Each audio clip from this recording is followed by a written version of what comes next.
Somebody told me the wrong way. Yeah. Today, on my own podcast, we break down Wrong Way.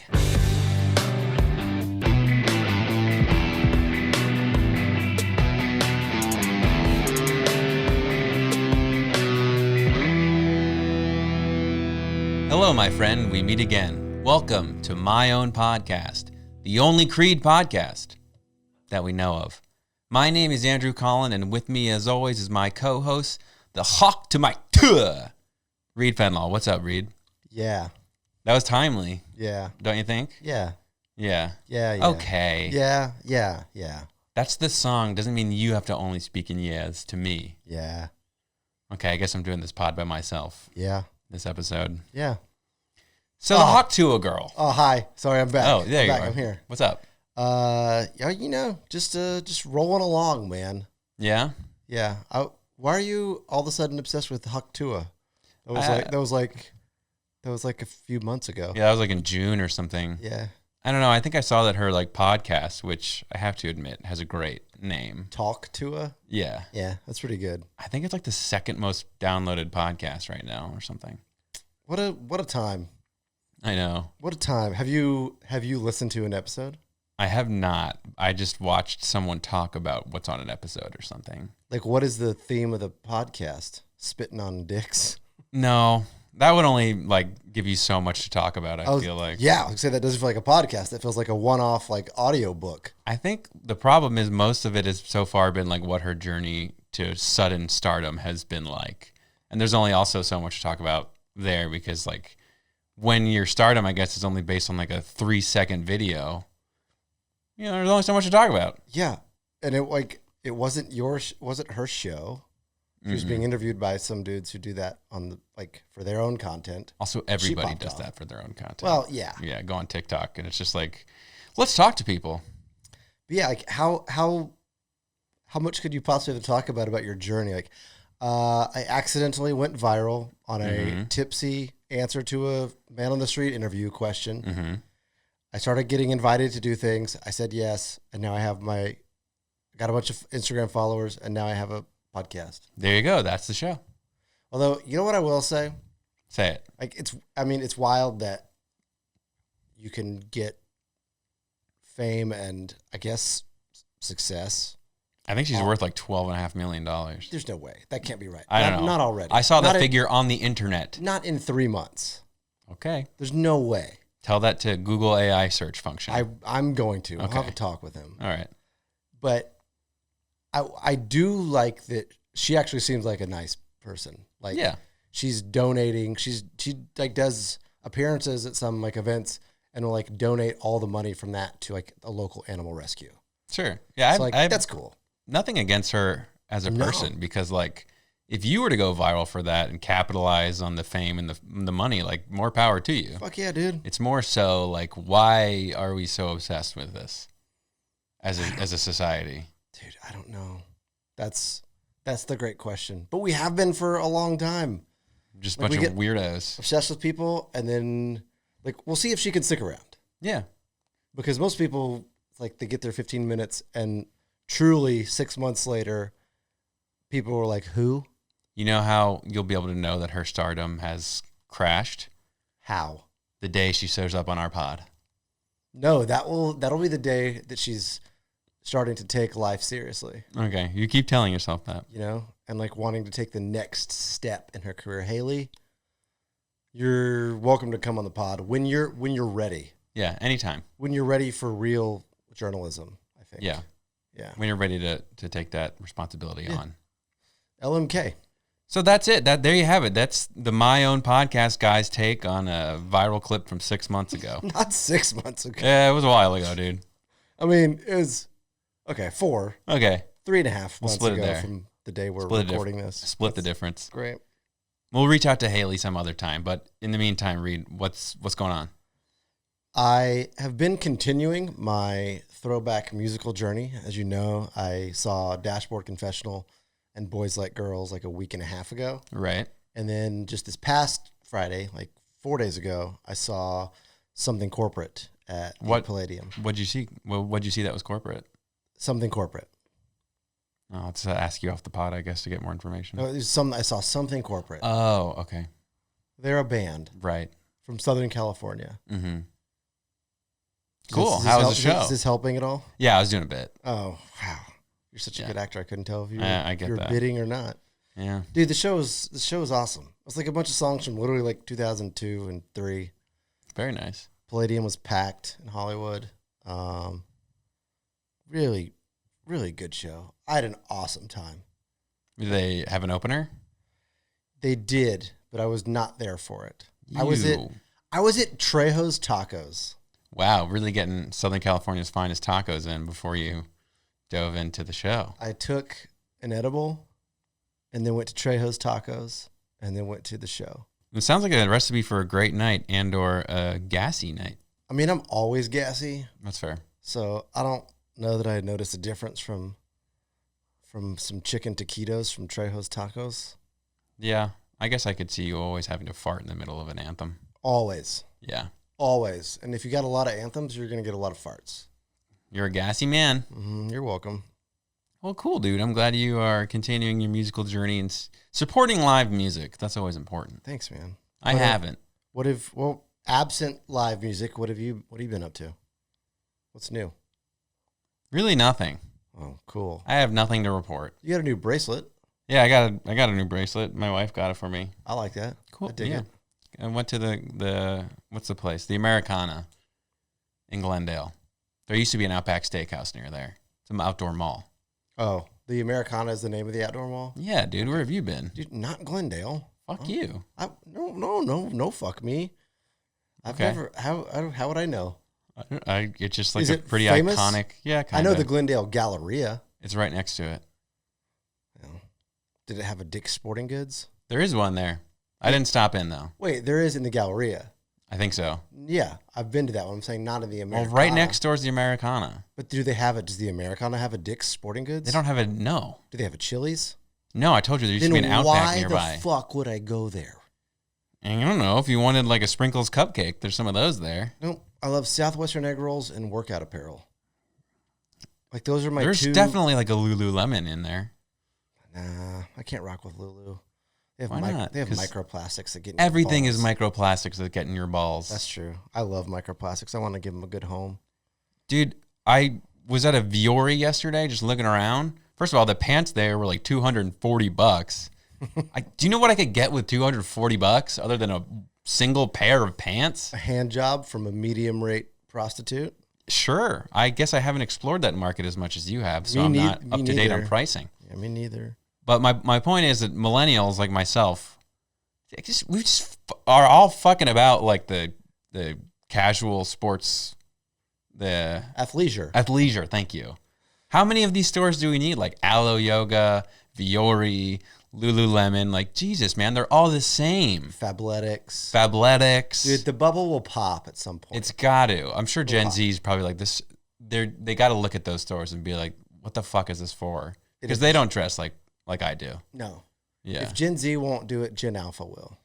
Yeah. They're still being like goo goo gaga. Yeah. They're still like, mama. I want to wear Viore. So is the generation after that, are we really going to call them Generation Beta? The beta cucks. Because like that's just going to be, it has to be the softest generation in the history of the world. Freaking pampered. But they'll have to develop some sort of superior skin to be able to withstand the like UV light coming from the overpowered sun. Is the sun powering up right now? The ozone layer is depleting. Oh, I thought the sun was moving closer to us. I heard that. Well, yeah. Heard that on the Hawk Tuah podcast. You can glean a lot of valuable information from that podcast. That every year the sun moves a mile closer to the earth. That's true. That's a true fact. Yeah, that's crazy. Well, as invigorating as it has been to talk about LA geography for our listeners, I'm sure, I'm pretty excited about this song. Was anything we talked about LA geography? Yeah, the Americana other than and the shit. Americana. Like we covered a lot of stuff, and like 6 of the 7 things were not LA geography. My point is that we're going on. We're vamping too much. we should get to the good stuff. Let's get to the song. All right. Our song today is one that I've been looking forward to because I think it holds a special place within like the meminess of Creed. Even if it's one that maybe by title a lot of people don't recognize, if they hear it, they'll be like, oh, yeah. Literally. Oh, yeah. Literally.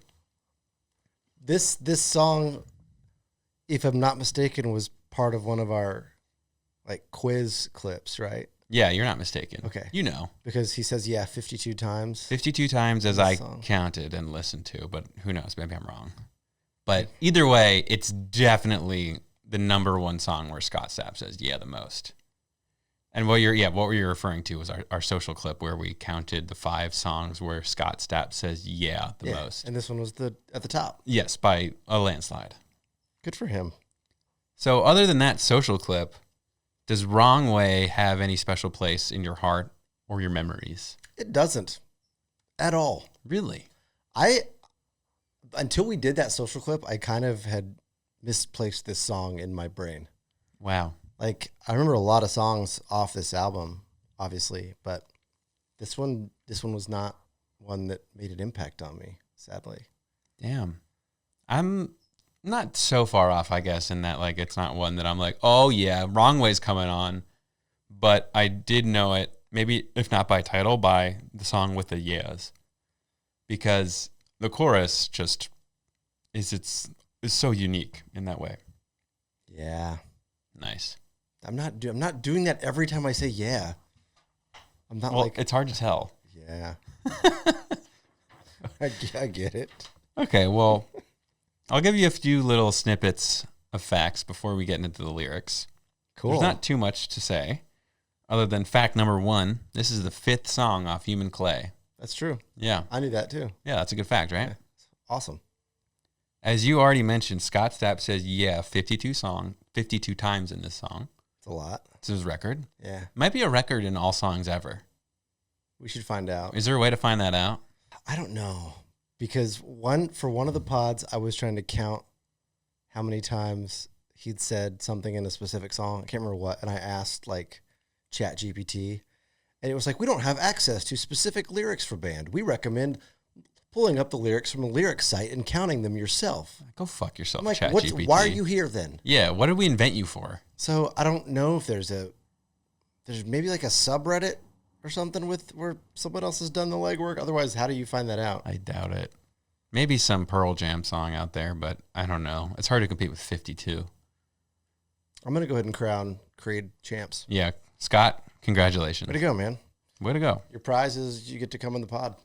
And then the last fact that I have without diving into the meaning of the song, there were 2 additional musicians on this song.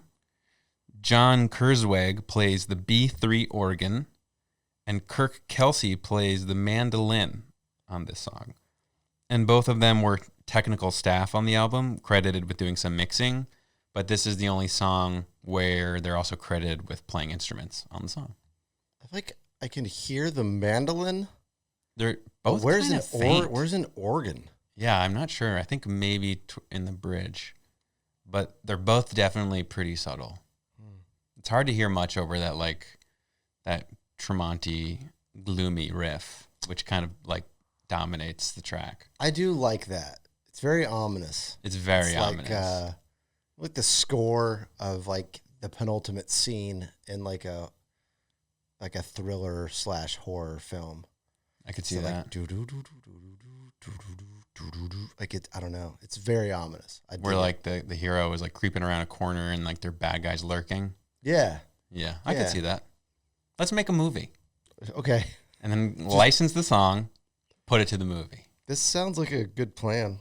Yeah, I think it's foolproof. Who would you cast in this movie? Me. Oh, just you. Yeah. Okay.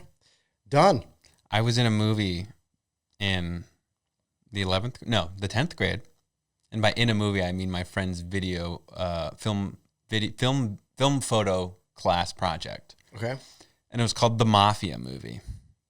You with me so far? Yeah, I'm still with you. I didn't write or direct this piece, but I lent my house as the location. Okay. And I starred as a guy named shoot, something very Italian, and I'm sure Like Parmesan, though.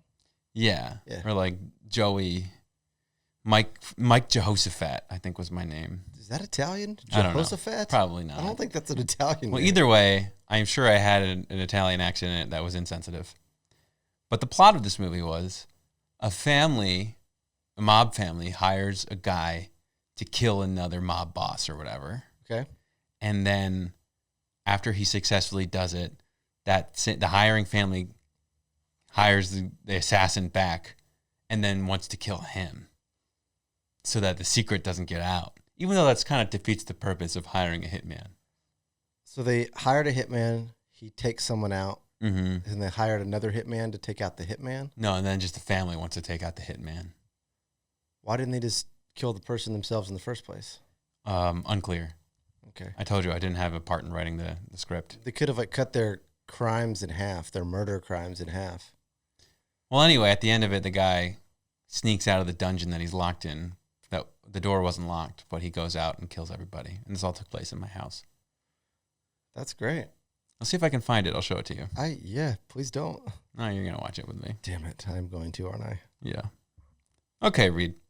Now that I've continued to bore our audience with useless information, let's get into the lyrics. Let's do it. What makes you touch? What makes you feel?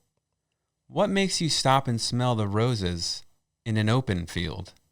What makes you unclean? Yeah, I mean, to me, it's just like a series of questions where he wants the listener to ponder certain things in life. Like what moves you to touch something or someone? What's meaningful enough that it makes you experience human emotion?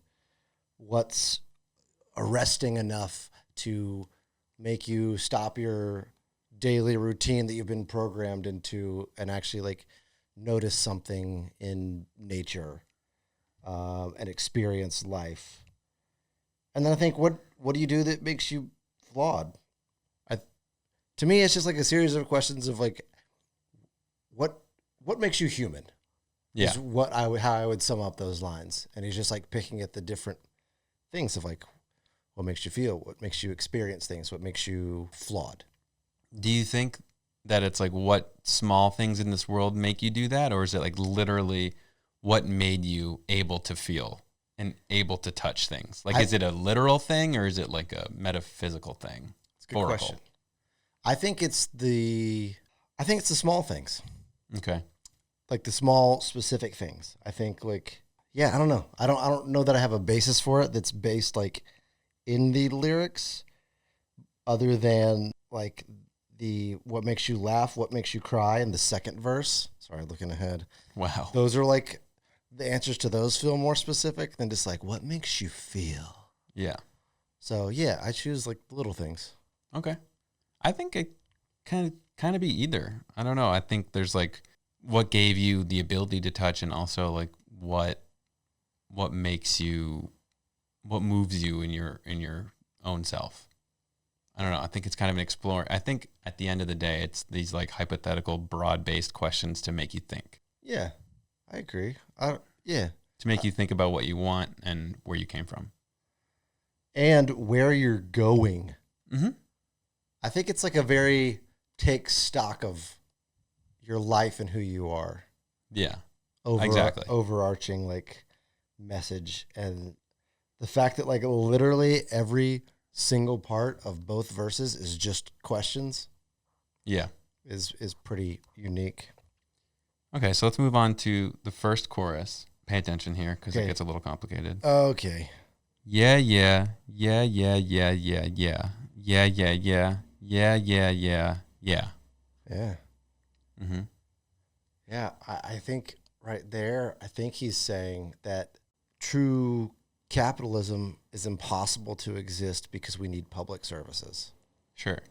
So I think that's his call out of capitalism as a failed experiment, but a capitalist-centric society as an unfailed experiment. I kind of think it has more to do with the space race between Russia and the United States during the Cold War era. That's a good call. And just like the complete failings of the Russian government and Sputnik. Yeah, that's a good call. Like, he just says a lot. Yeah. It's also, I was reading on a message board. There was message board user Reid Fenlaw, 35, thinks that it could also be about the migratory habits of the yellow-breasted warbler, Mm-hmm. who is the only bird to cross the equator when they migrate south. Is that true? It could be. Oh, okay. So you're just full of shit. Could be. That wasn't me, dude. That was message board user Reid Fenlaw 35. It's totally anonymous. That's fair. It sounds anonymous because I can't identify who that would be. Yeah, me neither. On the real, it just feels like this is an expression of emotion, as if to say, like, heed these words. They're important. Feel them. Think about them. I don't know. I can't decide if it's that, which I think in the context of the song, I think it's definitely supposed to be that. Part of me is just like, man, was this like a song they were just like not really into as a band? And we're just like, man, we want to be done writing this. And so Scott's like, don't worry, guys. I got an idea. I got a fucking idea. You're going to love it. Whenever in all the spots we don't have lyrics for, I'm just going to sing yeah over and over again. Yeah, I wonder what the band's response to that was. Like, whatever. Yeah, she's like, okay, yeah, he's got it. He's got this. But right? Like, what if they just couldn't finish the song? Well, no one objected to it, and it became a song that they play. Do they play it in concerts?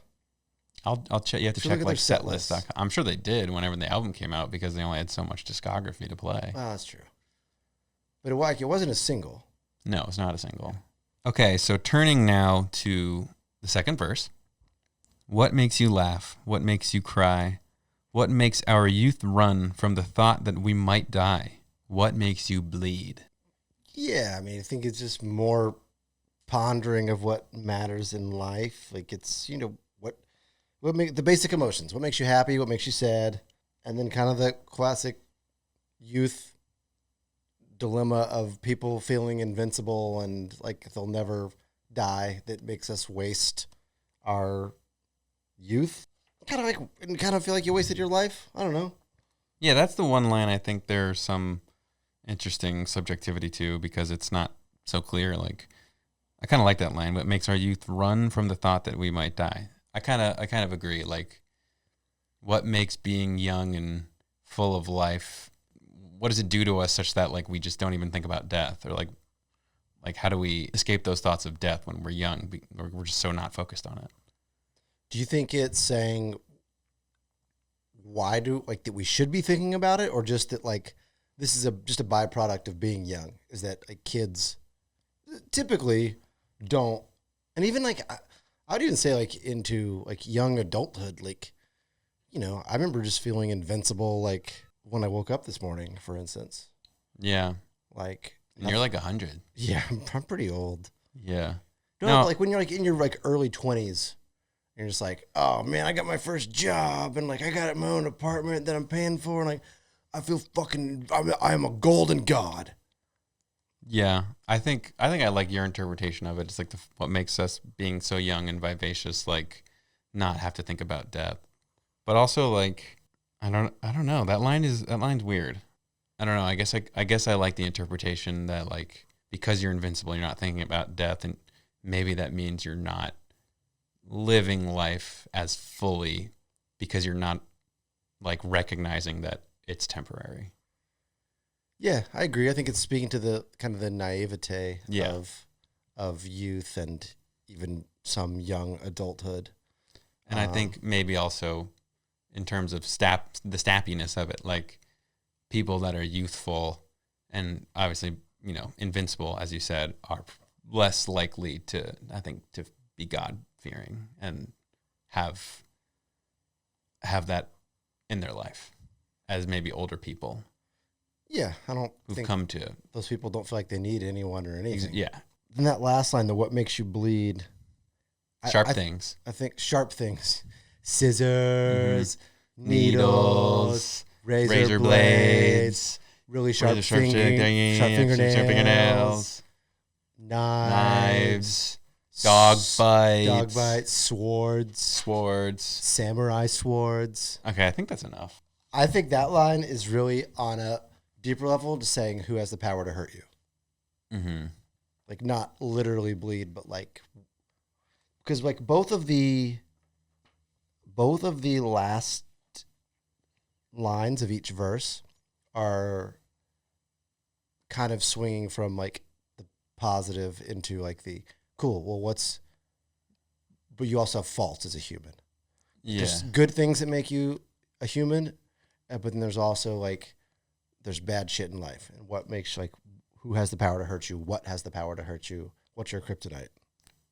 Yeah. I think those two lines, what makes you unclean and then what makes you bleed, are sort of like about judgment, I think, from a higher power. Like, what makes you unclean in the eyes of God? Like, God has the power to judge you and deem you unclean. And like you said, God has the power not only to give you life such that you can physically bleed, but also like to judge you and give you punishment if you need punishment. If you've been a bad boy. Is that true? About God? Yeah, is he going to do those things to me? Yeah, maybe. Oh, fuck. Maybe you shouldn't have stomped on all those pigeons. Hey, whoa. Pigeons are robots controlled by the government. I have heard that. Which is what web chat room user R Fenlaw 69420 said this song is really about the government spy operation that is run through both pigeons and cats and chemtrails. Yeah, I saw that. And pineapples. That one's I don't know about because I eat the little pricks on the outside of whole pineapples are antenna. I guess that could be true. Yeah, and they're listening to your conversations. I guess I just like can't say anything in front of a pineapple. Never, dude. Why do you think that's have you ever been in a government meeting? Why do you think there's never whole pineapples on the table? I can't confirm or deny. Yeah. Move on, bro. Okay, so the chorus here is filled with yes, but there's a new line. Somebody told me the wrong way.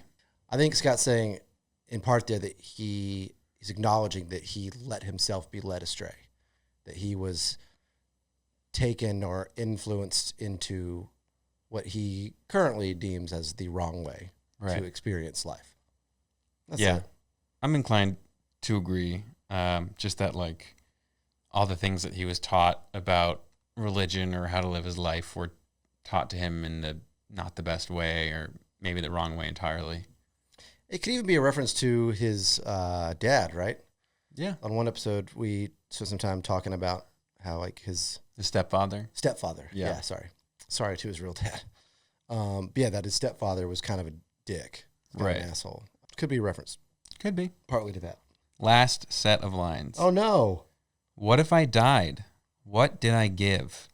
I hope it was an answer so you might live. I hope I helped you live. Yeah, I think it's tying it up with some like self-reflection of, that if his life ended suddenly, did he make it worth living by passing on the right type of knowledge that he'd gained to help other people plot out a better course for their life? It's basically saying, like, if I died tomorrow, like, did I leave a net positive or net negative?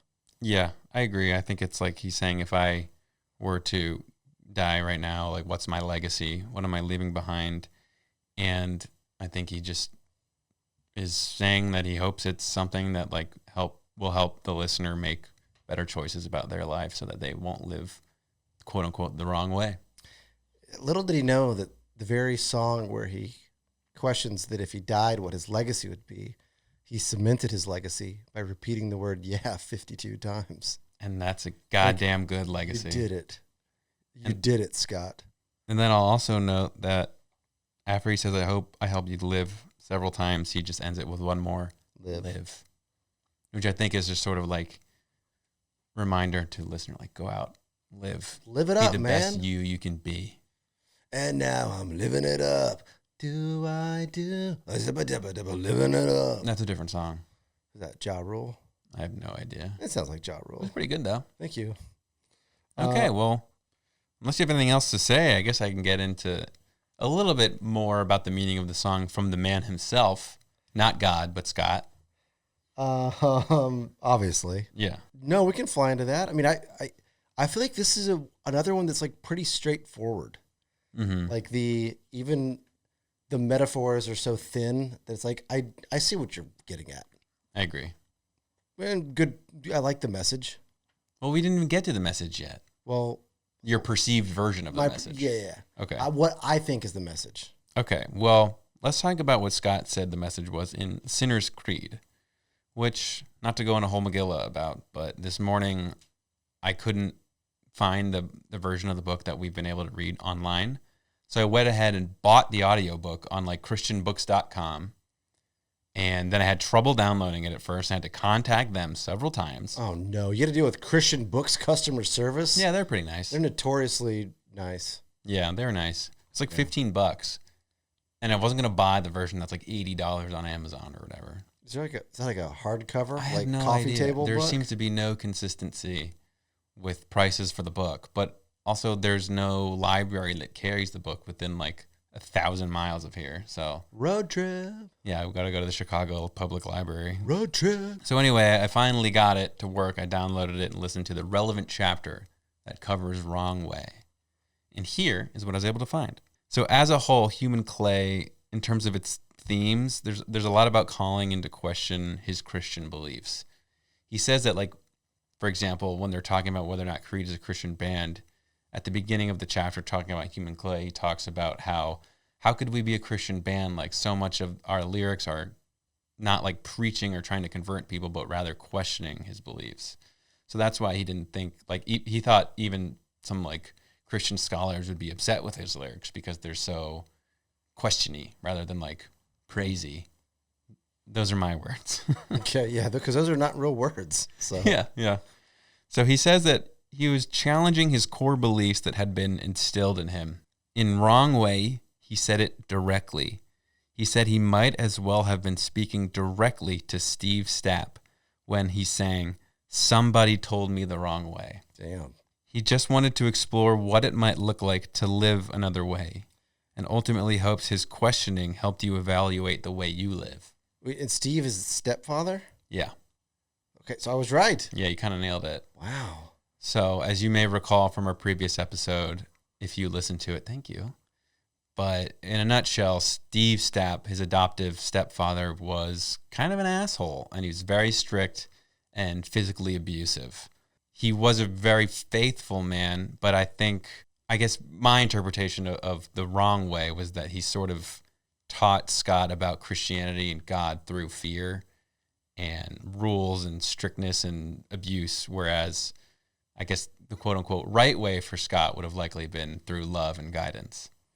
Yeah, which is interesting because I, like, as someone who grew up in a church and a Christian school, there were times when I felt like, man, this is a fear-based lesson of, like, trying to scare me into either doing something or not doing something. Yeah. And that didn't resonate with me either.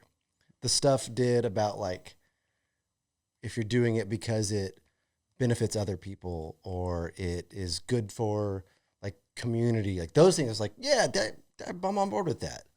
But I get where he's coming from with I don't want to be scared into doing things like, yeah, you know? And I think a lot of religion is that, like, without getting to too deep of a discussion of like religious philosophy, but I think the fact that he was not like invited to observe Christianity and be a faithful person. He was more like, Steve's like angle was more like, you have to be a faithful Christian or you're not a part of my family. That kind of angle. Yeah. So I think that was the wrong way in that he didn't allow himself to discover God in a way that was best for him, but rather he had to do it or he like would be, forsaken by his family. Yeah. I bet he wishes his father was Steve Jobs instead of Steve Stapp. That'd be wild. But then his name would be Scott Jobs.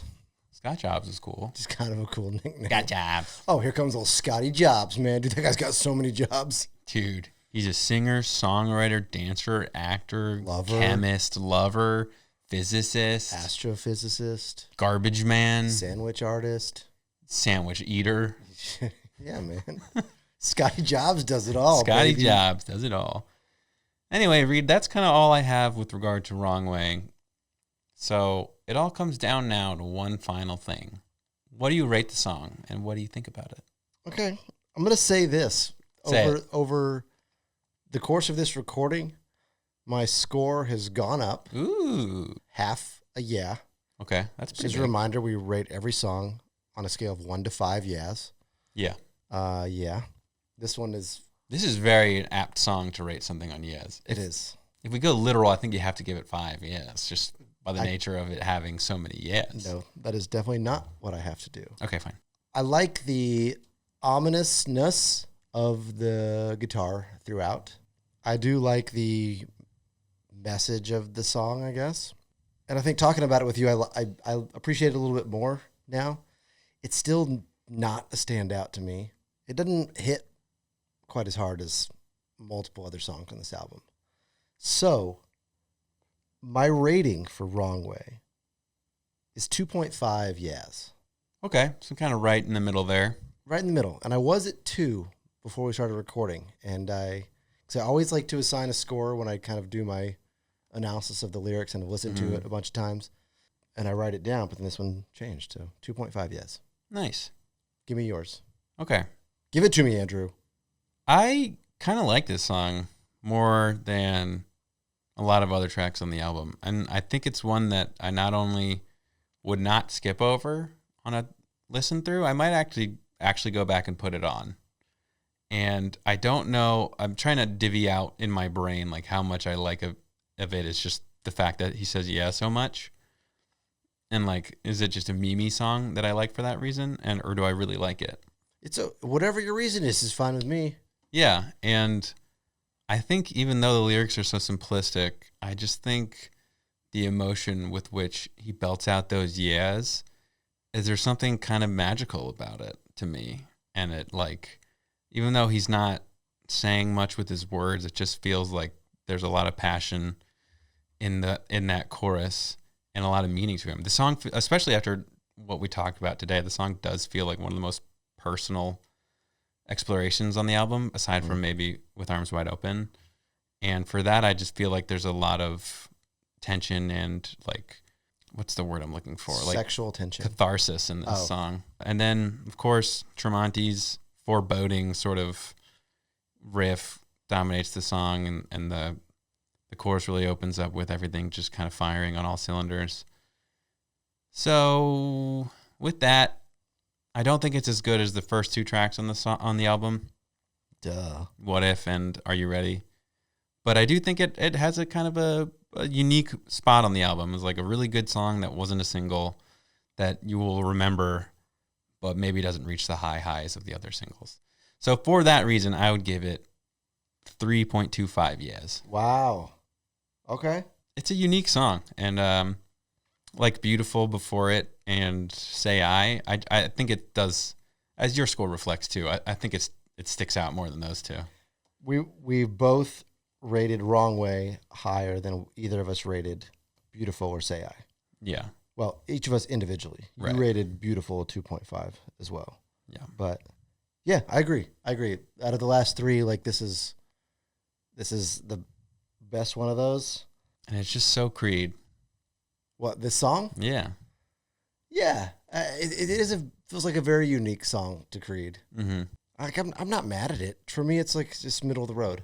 Yeah. Also, I think I'm like, for how hard like repeated words hit in Creed choruses, I'm comparing everything to What If. Yeah. And he's like, sounds like a man who's about to like break down a wall in that song. Yeah. And I think he kind of sounds like that here too, but it's a different emotion, I think. He's about to feels like he's going to be elevated. He's going to go over the wall. Yeah. Yeah. Yeah. He's going to climb the wall. What If I think is angsty anger, and this is more like I said, cathartic. Yeah. Okay. Different emotions. I'm still learning my emotions. Yeah, you'll get there, buddy. How to know what they are and how to regulate them. Yeah. It's only taken you like 10 decades. 10? Yeah, I called you 100 earlier. Oh, yeah. That's fair. Well, Reid, with that, you have anything else to say? Hell no, man. Great. Do you? No, I'm good. Great. Then I think it's time that we make our escape. Let's go there. For my own podcast, this has been Andrew Colin. This has been, is, and will continue to be Reid Fenlaw. Yeah. Yeah. Yeah. Yeah, yeah. Bye.